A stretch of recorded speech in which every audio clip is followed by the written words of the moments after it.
അതായത് കരാർ ഒപ്പുവെച്ചതിന് ശേഷം ഇത് ശരിയല്ല എന്ന് തോന്നിയാൽ സംസ്ഥാന സർക്കാരിന് പിന്മാറാം എന്നാണ് അദ്ദേഹത്തിന്റെ വാദം.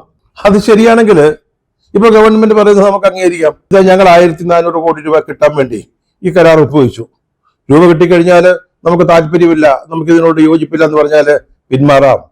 പക്ഷേ എന്താണ് കേന്ദ്രവും കേരളവും തമ്മിൽ ഒപ്പുവെച്ച കരാറിൽ പറയുന്നത്? അത് വായിക്കാം.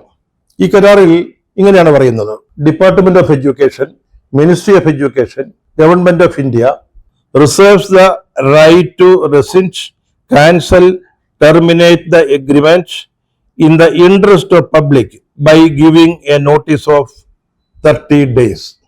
ഇതിൽ നമ്മൾ മനസ്സിലാക്കേണ്ടത്, ഈ കരാർ ഏതെങ്കിലും കാരണവശാൽ റദ്ദാക്കുകയോ അല്ലെങ്കിൽ പിൻവലിക്കുകയോ അല്ലെങ്കിൽ വേണ്ടെന്ന് വയ്ക്കുകയോ ചെയ്യാനുള്ള അധികാരം കേന്ദ്ര സർക്കാരിന് മാത്രമായിരിക്കും.